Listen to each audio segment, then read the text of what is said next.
I am always the one saying my predictions and talking about what I expect for College Football 25, so that's why today I wanted to do something different and ask you guys on Reddit what you wanted to see in College Football 25, as well as any hot takes or predictions you had. So we're going to go straight into looking at some of the top answers on that post. First up, the top response says, "Please EA, I know it's a stretch, but please keep the monetization to a minimum, or at least keep it strictly to Ultimate Team."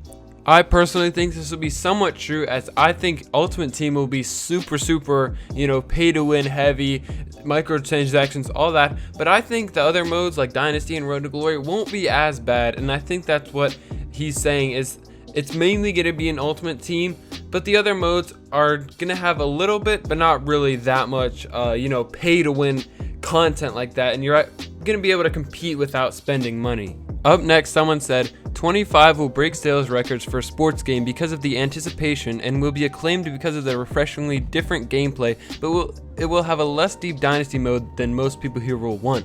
26 will be everyone's favorite game for years because they'll get most of the missing bits added to Dynasty, but EA will also start going ham on Ultimate Team and add way more microtransactions as that year goes on.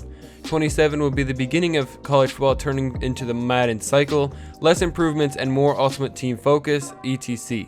This one has a lot to break down.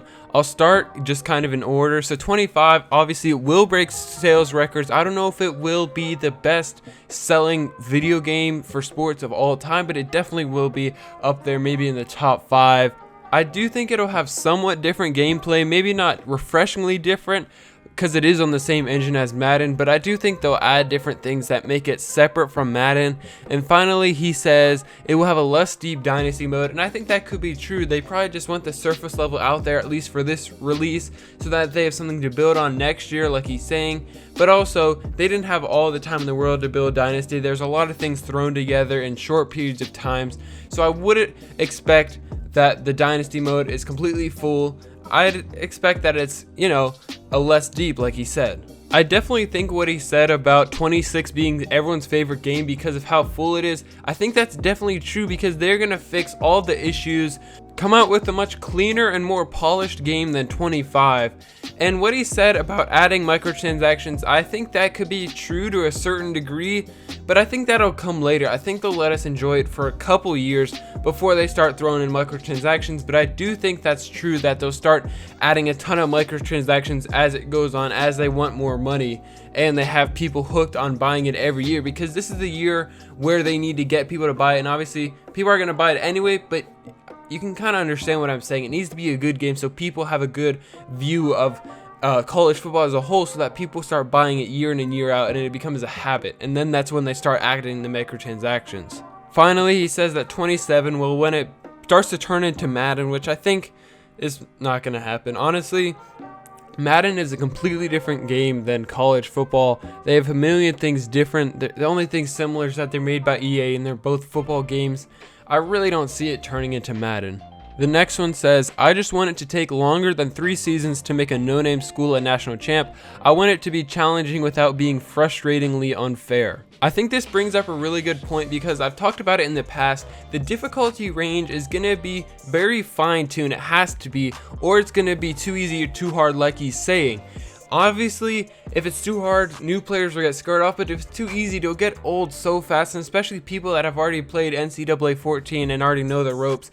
That's why they either A, need to have a perfect balanced difficulty, which I think is going to be hard to do, or B, a very, very wide range of difficulties that you can select different sliders maybe to exactly get your skill level so that it's the most fun for everyone. The next one says, "Hot take, I feel like the series shouldn't have to be a yearly release. If the reports are true and they truly are putting their best foot forward with this entry, I hope it's such a complete package we don't need a new entry for at least a couple years. That way, by the time the new one comes out, it can have new features that actually update the game instead of Madden's recycled different ways to say they've changed tackling and movement only for it to feel exactly the same." While I definitely understand what this person is saying and agree with it, I completely disagree that this is going to happen, just because they need to release a game every year to make money. And like people are saying in the comments on this too, they're like shareholders and all that stuff. They want the money, they want it to be released every year, and we all know we're going to buy it every single year anyway, so why would they not capitalize on this money? Obviously we can hope, and I asked for hot takes, but I have a 0% chance that this is ever going to happen, just because every sports game does it basically.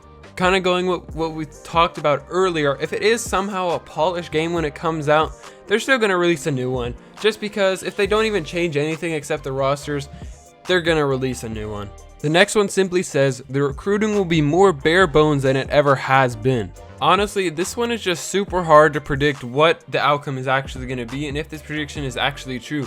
We have basically no idea where they spent their resources the most. We know it's Dynasty and Road to Glory, but getting more specific than that, we don't know if they put their resources into recruiting or gameplay in Dynasty, or I don't know, player development. We have really no idea, so I'm not even going to make it a prediction that goes off of what he said. I'm just going to say we're going to have to wait and see what actually happens when the game comes out. Another short one, the gameplay will put Madden to shame. Again, I don't know if it'll be to this extreme, but I definitely think the gameplay will be better, because EA is smart enough to know that they kind of have to knock this one out of the park, and they can't copy over Madden because all they see online is, oh, it's going to be a Madden copy, don't waste your money.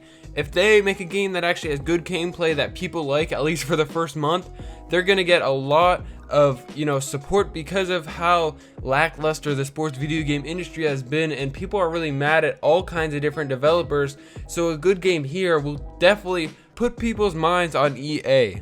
The next one says, it's the first one since 14, and the bombardment of what I'm guessing will be lots of ads, lots of microtransactions, and lots of confusing Madden menus will really divide the fan base. EA hasn't been getting drastically better since 2014, and the sports products have become bloated and lackluster.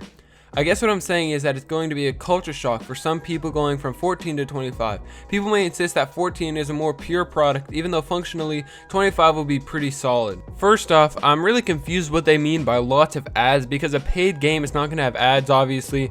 I don't know if they mean like them advertising and us seeing it. I think that's kind of a weird statement to make that doesn't really make a whole lot of sense. They also say lots of microtransactions, which probably won't be the case yet, at least. It might be some, but not a ton. And they finally say lots of confusing Madden menus, which menus are menus. Like Madden menus, they're not confusing, at least what I can tell, so I don't know what they mean here. At the end, they say that 14 to 25 will be a culture shock, and I think that the amount of support 14 has got really kind of drowns out the hate towards it. So there are obviously problems with 14. It's not a completely perfect game, because if it was, who even knows, but it's not a perfect game. There's stuff wrong with it. So people are obviously gonna think that 14 is better. At least some people are when it comes out, unless 25 is literally perfect. So this is inevitable, kind of, but I think the majority will like 25 better, at least the newer players. I believe that the only people that'll think 14 was better are the people that go deep into the modes, like with Dynasty and stuff like that, kind of older players. So that kind of goes off what I was saying earlier about how it might not be as deep at release, but I definitely think that they'll improve it with the newer versions. The last one I wanted to cover, I just thought was funny. It says, I've got a feeling that they're going to completely jack up the ratings for Colorado way above realism. And obviously, if you watch my channel, you know that I like Colorado. And I said it in my top quarterbacks rating video that I think Shedeur Sanders' rating is just going to be boosted just because of the amount of hype, and people like hype. So I definitely think this is true. When I come back to watch it in July, this video, and I see that Colorado is ranked like 95 overall or something crazy, I'm gonna say I told you so along with this person, because EA loves Colorado and they love hype. So I definitely think that Colorado will get a huge overall boost simply for being Colorado and having Travis Hunter, Shedeur Sanders, Deion Sanders, all that stuff. With that being said, that's going to wrap up today's video. If you watched this far, thank you so much for watching, and I will see you in the next one.